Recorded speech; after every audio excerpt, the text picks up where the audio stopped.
the earth shall mourn because of him. Now, let's jump over to Zechariah 12 and 10, because that's where that scripture is quoted from.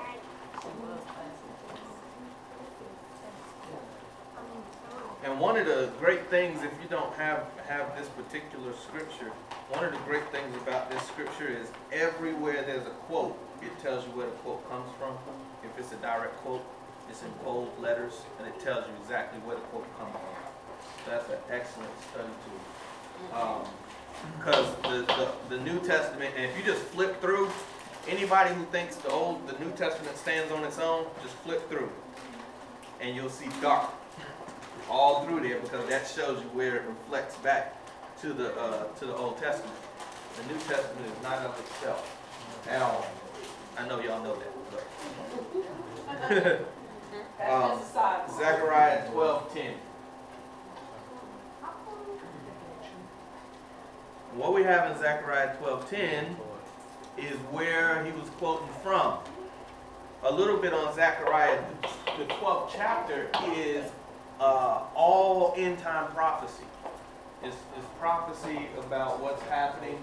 It goes into detail about how the house of Israel, or the house of Yehuda, Yerushalayim in particular, speaking toward Yerushalayim being the focal point of Yahweh's kingdom, and how he's going to restore it to its place, and also its people. He's going to restore its people.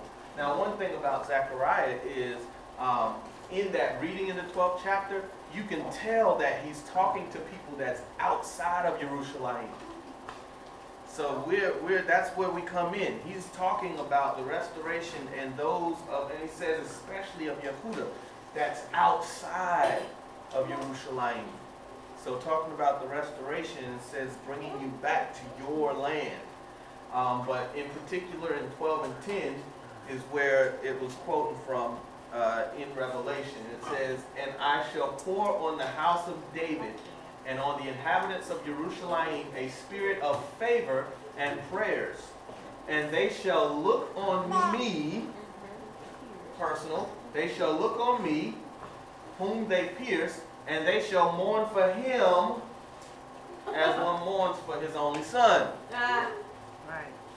So again, we continuously see and can prove that Yahweh and Yeshua are one. Yes. And that's the perfect example, because we started out in Revelation saying, who was talking? Yeshua. And Yeshua said that. He said, "They shall look on me." And he was quoting Zechariah. And in Zechariah, Yahweh says, "They shall look on me." So again, that's just proving that. "And they shall look upon him whom they pierced, and they shall mourn for him as one mourns for his only son. And they shall be in bitterness over him as bitterness over the firstborn."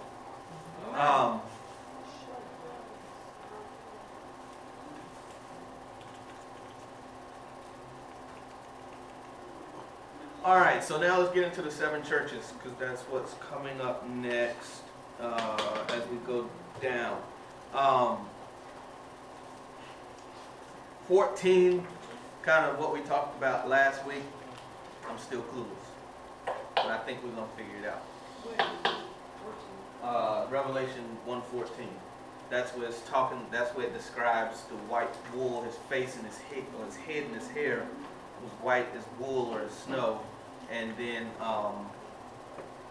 feet as burnished brass, and eyes flames of fire.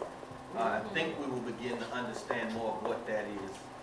I was just going to say, we may have said this last week, but his head and hair were as white as wool as snow, kind of put you in the mind of Moshe when he was on, wasn't he on Mount Sinai? And he came down with that blue. Hey, that was his face. Right. And it describes his face as well. His head and his hair and his, and it just, maybe it was Yeshua in his glorified state. It was. Oh, sorry. That's what you think? Yeah, because it's the glory of God. His eyes flame of fire. Because I was kind of thinking about it a little bit last week. Yep.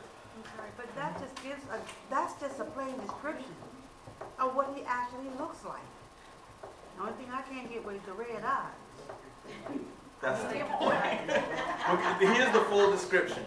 It says his hair was white as snow or wool, and his head.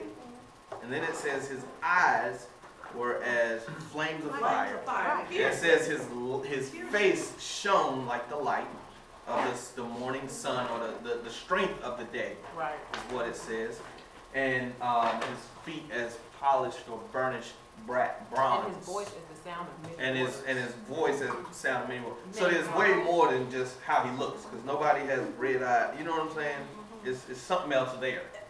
Yeah, and see, the thing of it is, what we're trying to do is we're trying to imagine how he looked. Right. But this is exactly the reason why he didn't leave us a That's picture. exactly. Because we were going to be trying to figure out how he looks so that we could bow down and worship. We could make something that looks sort of like it, and so we could be bowed down worshiping him. But just as he said, at Mount Sinai, you saw no image. Exactly. All you saw was deep darkness. You heard the shout of the shofar, the blast of the shofar, and you heard thunderings, and you saw lightnings. That's all he wants us to see of him. Oh, right and now on this side. And then his tongue, a sword. That was the other part of the description. Being a sword. We know what the sword is. The sword is the So word that, and of we know by Yahweh. that it everything means something. And that it is all, Everything means an something. analogy, and it's all speaking towards his character. And also in, you remember, is it Ezekiel when, it may have been Elijah, when he was speaking to Elijah and his voice was like many waters. Many waters. That's Ezekiel. But it's not all symbolic. I mean, some of it's symbolic, but it's not all. That's symbolic. But that's All of it. that's gotta be. pretty much going to be symbolic Gotta for Yeshua. Yeah, but I'm He- talking about the whole book of Revelation is not all symbolic. Oh, no, not the whole book. But the vision of what he looks like is all symbolic. And he's doing that, I believe, for a purpose. So that we don't try to recreate something to bow down to. We'll be back in that same position like it was in the children of Israel, making a golden calf and bowing down to it. Yeah, I understand. They made the golden calf, and they said, now we will have a feast unto Yahweh. Yeah, I understand that, but there's too many people walking around here with wool hair like that. No, well, the thing of it is, symbolic. it is what we know, and we went through that in the scripture. We went through that before Rabbi and I left out and talked about the region of where the people came from and what they did look like. And we know that they were not from a Scandinavian-looking country or background. So we know that he was a man of color. So, but what this is referring to is symbolic of him. He's not going to leave us a It means picture. something. He's not going to leave us a picture. And again, we will probably see as we go through it more of what these things mean, but we know that it means something because he's got a sword for a tongue. Yeah. I mean, and he told us what that means. So we know what that means because we know the scriptures for that. What I'm saying is we will eventually run into the scriptures to get the rest of the answers. But don't stop on saying that's just what he looks like, because it's not. I know when he Definitely not comes. what he looks like. When he comes, he's gonna come and speak with the sword. I do know that. Yeah, and that's his word. It's not a literal sword hanging out his mouth. Right. It's his word.